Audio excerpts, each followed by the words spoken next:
미 상원에서 미북 간 비핵화 협상을 감독하는 대북정책 감시 법안이 발의됐습니다. 이 법안에는 트럼프 대통령이 30일마다 북한과의 협상 내용을 문서로 제출하고 주한미군 문제는 협상에서 제외하라는 내용이 담겼습니다. 조상진 기자가 보도합니다. 미 상원 외교위 동아태 소위원장인 코리 가드너 공화당 의원과 외교위 간사인 반 메넨데즈 민주당 의원이 법안을 공동 발의했습니다. 이 법안에는 미북 간 비핵화 협상의 세부 내용과 전망을 트럼프 대통령이 30일마다 문서로 보고할 것을 요구하는 내용이 담겼습니다.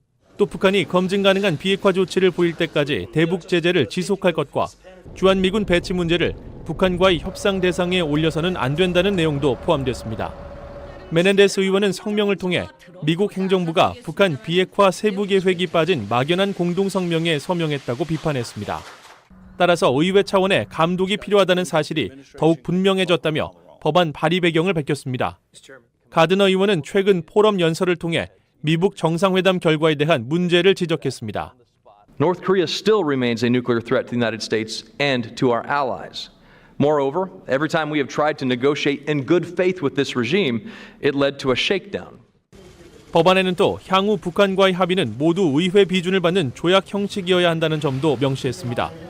북한 비핵화에 의회가 적극적으로 역할을 할 것이고 대통령이 교체돼도 조약은 유지돼야 한다는 것입니다. 의원들은 트럼프 대통령이 미국과 동맹국을 지킬 외교적인 해법을 찾길 바란다면서 초당적인 이번 법안이 그 초석이 되길 바란다고 밝혔습니다. VOA 뉴스 조상진입니다. 마이크 폼페이오 국무장관은 완전한 비핵화가 모호한 표현이 아니라면서 협상 당시는 물론 지금도 북한은 이 의미를 이해하고 있다고 말했습니다. 존 볼튼 보좌관은 북한의 빠른 비핵화를 촉구했습니다. 박승혁 기자가 보도합니다. 상원 세출위원회에 출석한 마이크 폼페오 국무장관. 정상회담 후속 조치가 늦어진 것과 관련해 북한도 미국이 요구하는 완전한 비핵화를 알고 있느냐는 질문이 나왔습니다. 폼페오 장관은 이에 대해 북한은 분명히 이해했으며 지금도 마찬가지라고 밝혔습니다.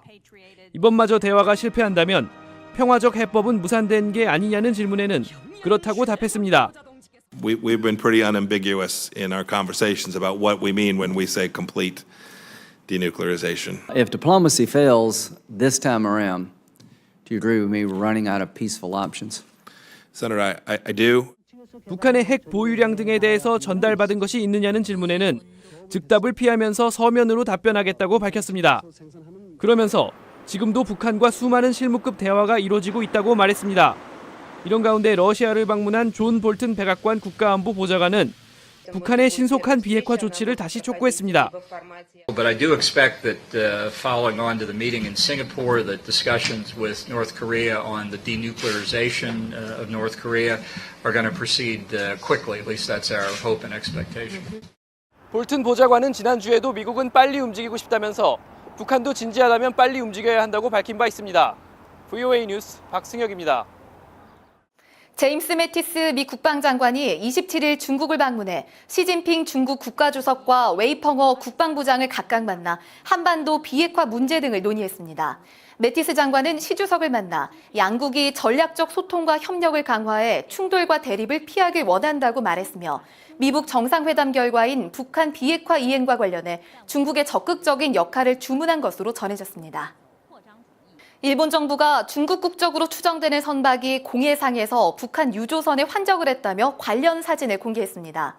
일본 외무성은 동중국해 공해상에서 지난 21일과 22일 북한 선적 유조선 유평 5호와 중국 국적 의심 선박이 서로 호스를 연결해 물품을 옮기는 것을 해상 자위대가 적발했다고 밝혔습니다. 또 이 같은 행위는 유엔 안보리 제재인 환적으로 의심된다며 안보리 북한제재위원회에 관련 사실을 통보했다고 밝혔습니다. 조셉 디트라니 전 육자회담 미국 차석 대표가 북한의 정책 변화는 경제적 요인에 있다고 진단했습니다. 디트라니 전 차석 대표는 서울에서 열린 한반도 국제포럼에 참석해 김정은 위원장은 더 이상 2,500만 명의 국민을 돌볼 수 없다는 점을 깨닫고 경제 발전을 위해 미국, 한국과 관계 회복을 꾀하고 있다고 분석했습니다. 디트라니는 또 이 같은 김 위원장의 결정의 바탕에는 핵 개발이 있다고 지적했습니다. VOA 뉴스 마칩니다. 시청해주신 여러분 고맙습니다.